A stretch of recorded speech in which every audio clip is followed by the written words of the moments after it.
Well, she's past the point of no return. There's no going back now. Found a deal on a SL500 rear end. Everything I looked at online, you could get a V8, W124 with a 4-bolt rear cover. It'll fit in there, but then you might have to get different axles, little CV axle swap. Then there's a million different lengths, etc., etc. And then there's people that are blowing those up, and then they're upgrading to an R129 rear end anyways. So I found an R129. It has a 210 millimeter ring gear as opposed to a 185. There's guys that are running, drag SL500s that are in the 8s on those rear ends, They said you don't really have problems until you're running like a 1.5 60 foot or something. I don't know, whatever. It's not a drag car, so should be more than strong enough for my application. I might get the bonus of bigger axles and discs. I don't know. I'm going to pick it up today and we'll see. So I told the guy I'm coming. I'm bringing a bunch of blocks. I'm going to leave his parts car just not even rollable. I'm taking the whole thing disc to disc, and I got a hell of a deal on it, so hopefully it works out.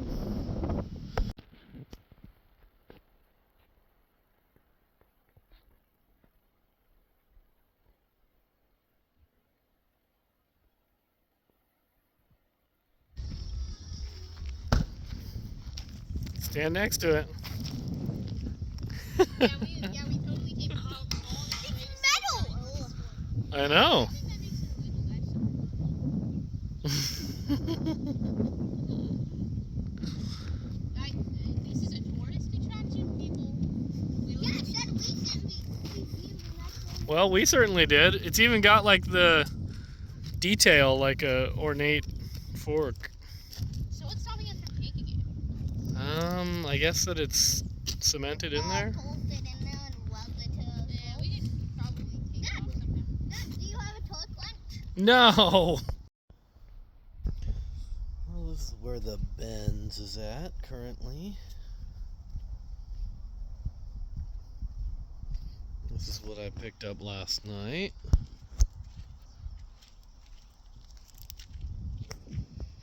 It's out of an SL500. It's got a huge rear diff, finned sump. Tube subframe. It's like a full 2 inches wider. Probably would be willing to bet bigger axles, bigger brakes. It's got a 4-bolt flange for the yoke, unfortunately.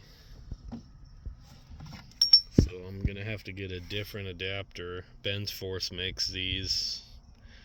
It's just a shame I just bought this one. But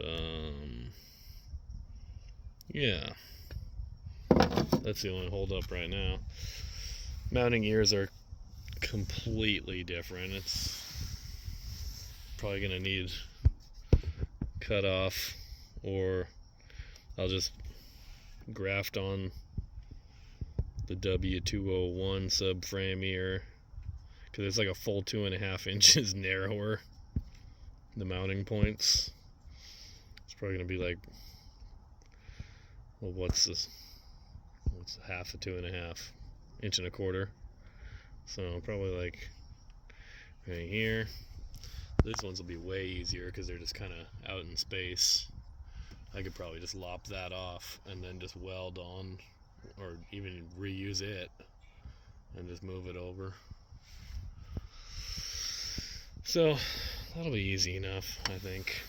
It's gonna be the hopefully my high dollar chromoly drive shaft still works, because from what I was looking at online, I think the 4-bolt flange is thicker too. And then I don't know about the pinion depth on this diff too. I'll make it work. Look at how flimsy this thing is. There's a reason why there's companies that sell gusset kits for these things. Like, I'm pretty sure most people plate this corners in with like actual plate. mean, probably here too.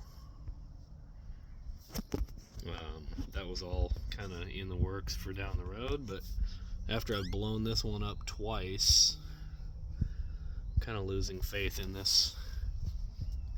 I think it's a 185 millimeter ring gear in the 201s, and then the R129 is like a 210, so it's like a full 25 millimeter, like a full 1 inch bigger. I mean, it'd be like going from a, 7.5 Ford to an 8.8.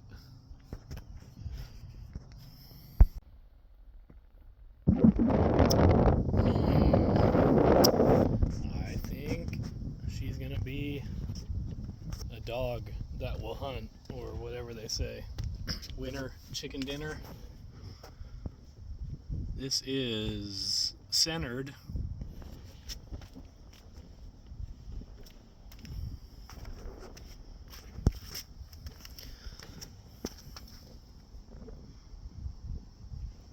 SL500 rear subframe. Not saying nobody said it couldn't be done. I'm saying a lot of people said it's never been done. Didn't say can't do it. They just said it's too much work, it's not worth it, etc., etc., etc. Granted, I'm not done yet. I'm literally just mocking it up. But shocks, I think they'll work at that angle. They're just kicked out an inch further. All the subframe mounts are just about an inch, inch and a quarter off. The spring perches were junk to begin with, running these BMW ones. So I'm probably gonna have to relocate them offset. I wanted to raise them anyways. The ride height was way too low in the back. So I'm probably gonna plate in this spring pocket. And then the easiest way to do that, since this is narrower anyways, instead of bolted up through the trunk floor, then once this is plated in, this will give me about the 1 inch lower, which would be a 1 inch higher ride height that I want. Before I plate it in, I'll probably weld a nut on the backside, and then I could just make it offset. So I'll probably have the spring perch ride this outside edge. It'll still be flat and square. It'll just be off, and then that will probably line up with the lower pocket better. Something like that. I think we'll make it work. These are gonna be stupid simple. I think I'm literally gonna cut the entire ear off and then just move it over. The front, a little bit harder because it kind of runs right on the subframe seam. I'll give you my idea of what I'm gonna do there. So you see, not only is the control arm hitting, but that would be so much work to try to cut this out of the body of the car and then possibly like plate this over or something. And same thing here, you've got a lower tied into this, the upper here. I mean, it's not worth trying to rework this. I think I'm gonna just cut this ear off so that it'll clear this control arm bracket. That final resting place will be up here somewhere. I think it'll be fine. It'll have clearance. And then, like I said, I'll probably just do like 4x4 guys do. I'll do like some 3/16 or quarter plate. Come out here. I'll do some triangulation into here and here. Just like a, just like a control arm bracket or whatever, shock bracket. And then I could just do a bolt through there. The subframe will have something flat to sit on this bushing, and then I could just easily get to the top of it with a nut, or I could weld the nut down. You know what I mean? It doesn't have to be inset into the frame, you know, I think it'll work. I think we're gonna make it work.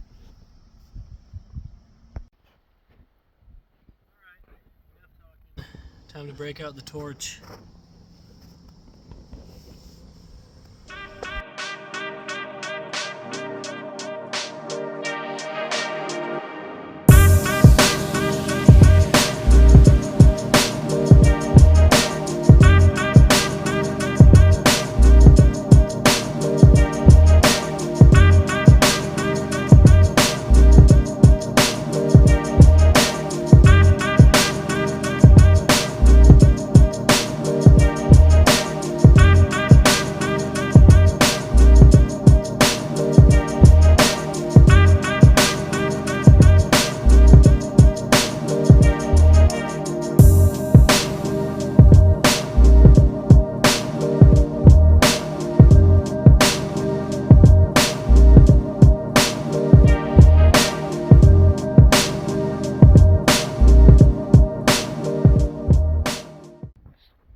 Well, this is all I did here. Is just like I said, just lop these bad boys off. All of the actual bushing is still in the whole, you know, double wall bucket, I guess you could call it. It's kind of tricky because it was like the stamped subframe was slipped into this ear. I mean, there was even gaps all the way around. You can see where it wasn't fully welded. So they just kind of stitch welded the top and like the sides, and that gave it a lot of strength. But I'm probably gonna plate the whole thing over, so I got somewhere for it to land on. I'm just gonna bolt that way, just like it would have been. And then when I lower it up, line it all up, wherever it lands on that plate, as long as everything's square and true, I'll pull some diagonal measurements, and then I'll just buzz her on. So I think that's going to be the easiest, fastest, best solution.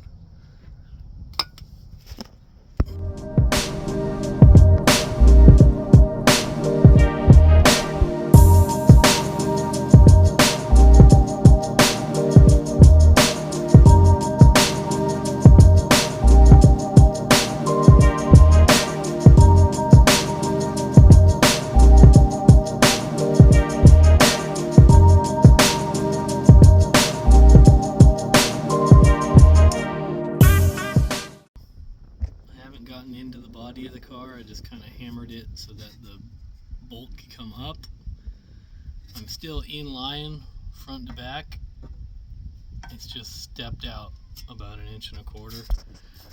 And I even cut off the little locating dowel from underneath, and I'm going to weld that to the bottom of my plate so it acts the same way. It's going to locate it in those 4 ridges. And yeah, we'll see how it turns out. It's not the prettiest, but should be beefy enough. I started running out of wire, so I think I'm gonna call it a day. Coming close to being done with this thing. I had it up there and down and up there and down about 20 times.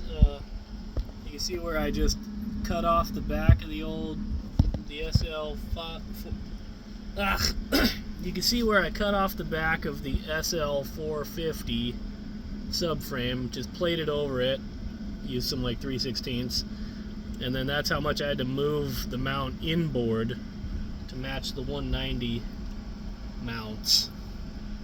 So I'm lowering it back down, hopefully for the last time, just buzzing across the top of them, keeping them cool so I don't melt the bushing. And then I just got to finish these front mounts. So yeah, moving along. Alright, I'm hopping back on this project about 2 weeks later. Still got one more mount to make. Basically just have to mirror the other side. You know, 3 little pieces of plate, drill a hole, no big deal. Spring perches, they might line up with the correct springs. I'll show a picture of how it was before, but I mean, it looked like the meme of like the girl with blown out Ugg boots, cankles, whatever. But this is the difference between the E36 and SL500.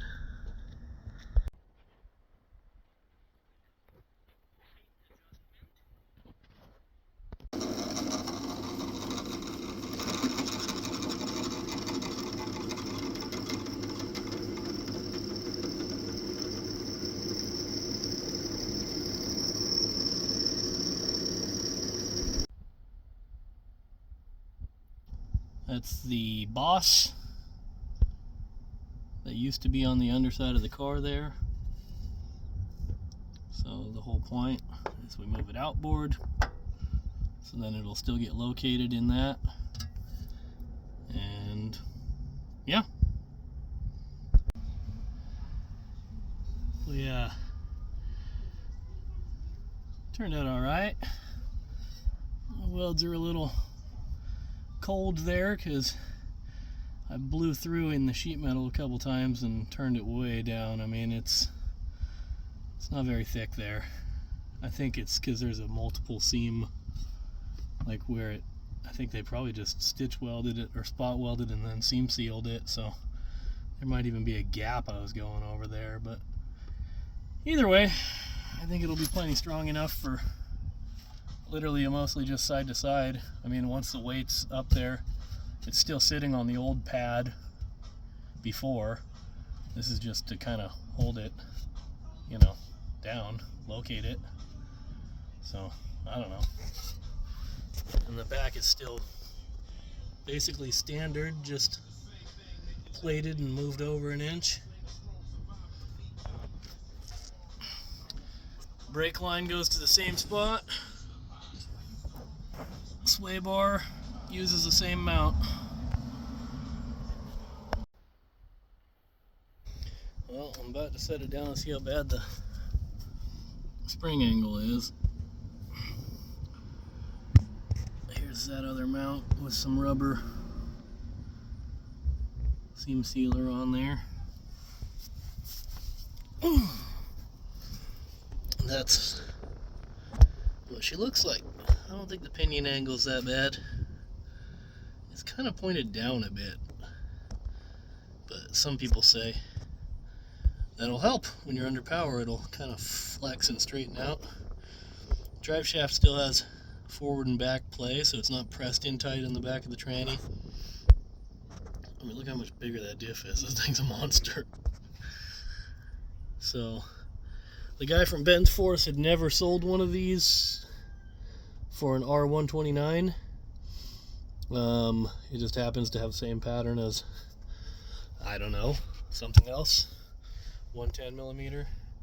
This one's only 100, and it's a 3-bolt. So I went to a 110 4-bolt.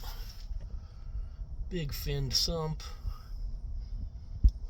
The rotors are like 30 millimeters bigger. So I already got my big brake upgrade I was going to do down the road. So I'm stoked about that.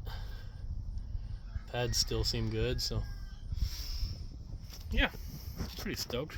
Let's set her down and see what she looks like.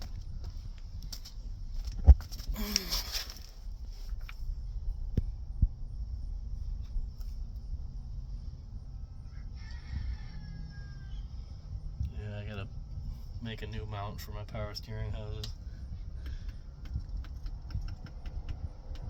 Oh gosh, how bad's these springs gonna sit?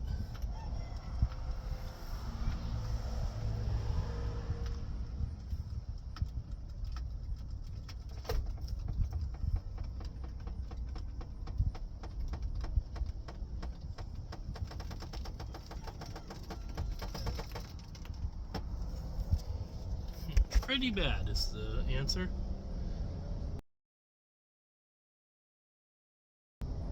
I don't know.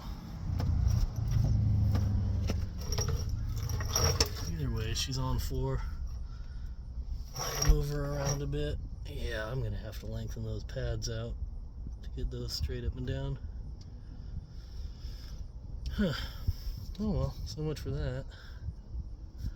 I was hoping the tighter fitting coils would kind of hold in there better. I don't know.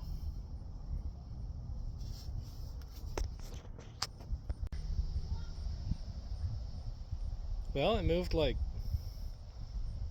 10 feet on its own. I just would hate to take it for a test drive and have a spring pop out and bust off my body kit, but it's getting there. I think I just have to make a dedicated day to make some. I'll plasma out some new spring perches and weld them on.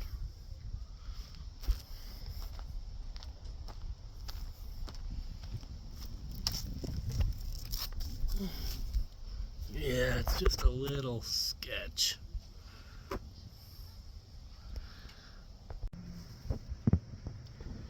Okay, this is now rendition, I guess you could call 3.0.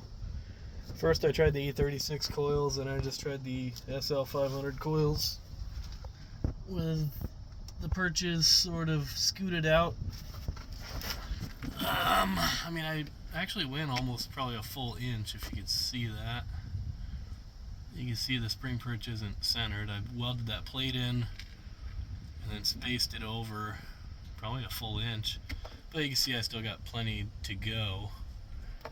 And the coil was at a whack angle. I don't like it. So what I'm doing on this side, you can see how far I moved it over. Again, you can see the paint line where it was before. So stock, your coil would have been in this bucket all the way over on this edge, and then I had it so that it was centered there, so the edge of the coil was like over here on the paint mark. So now the yellow paint mark is going to be the new spot. So I'll show you the clearance now. When this is bolted in, if it bolts down tight like that, that's how much clearance I'll have with the shock. And that's like a 1/2 inch plate I've added in on the top. And it kind of runs on a body seam here that's recessed for the shock. So I think it's going to be pretty strong. Yeah, that's what we're working with. Now, of course, this would have been easier to do when I made those plates originally, and then I could have welded it out on top and everything. But this works just as well. I had to make this drill bit. It was a lot easier than taking the lower control arm off. So now I could even use the lower control arm to push on the back of the drill. So it seems to work pretty well.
Alright, this is the final